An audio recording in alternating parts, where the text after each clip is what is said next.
Good day everyone, I'm Marvin Soliva and I will video what I've memorized in Fin subject, the glossary of terms. So let's go. 1. Agni hand level. A hand surveying instrument designed to measure angles of elevation of depression expressed in degree or percent. 2. Accidental error. An error due to combination of causes beyond the ability of an observer to control and for which it is impossible to make correction. 3. Altimeter. An instrument used to measure height or altitude graduated in feet or meter. 4. Azimuth refers to the direction as given by the angle between the meridian and the line, measured in a clockwise direction, usually reckoned from the south branch of the meridian. 5. Backside. A side taken with the transit along the line of known direction to reference point, usually in the rear. 6. Bearing the direction of any line with respect to a given meridian. 7. Benchmarks. Fixed reference point whose location and elevation are known and serve as a reference for leveling work in a given locality. 8. Chaining. The operation of measuring the horizontal or inclined distances with a tape. 9. Chaining pin. A steel pin about 1 foot long used temporarily for making the location of the end of the tape as distances are to be measured. 10. Clinometer. An instrument used for measuring vertical angles or slopes. 11. Close traverse.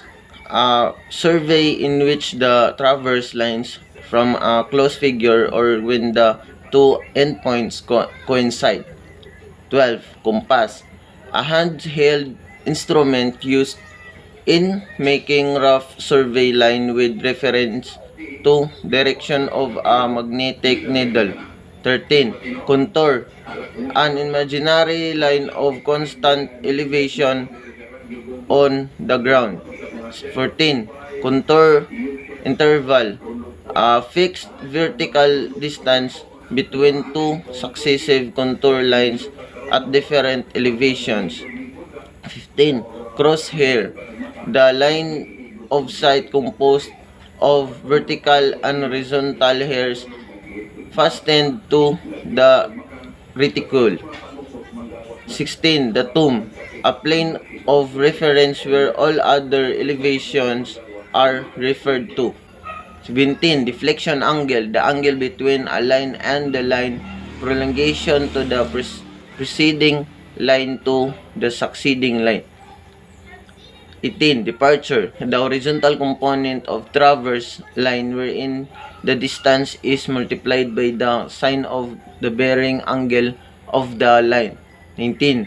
Depression contour. A contour in which the elevations of adjacent contour lines do not indicate which condition is represented.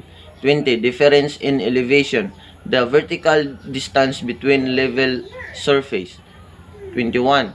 Differential leveling. The operation of determining difference in elevation of points some distance of the point near the surface of the earth above or below an assumed level surface.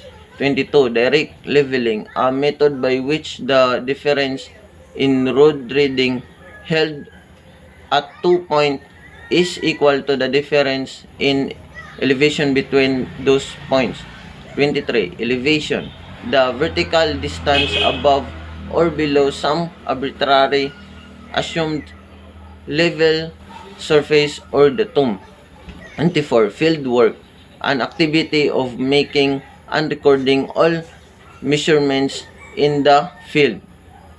25. Flagman. A person whose duty is to hold the flag or range pull at selected points as directed by transit man. 26. Foresight, a site taken with the level to a point wherein the elevation of which is to be determined. 27. Foresight distance, the horizontal distance from the center of the instrument to the road where the foresight was taken. 28. Geodetic surveying, a type of surveying which takes into account the shape of the earth. 26. Height of instrument, the elevation of the line of sight the telescope when the instrument is leveled or above the datum. 30. Heliotrope, the position of the point to be sighted by means of sunlight reflected by an instrument.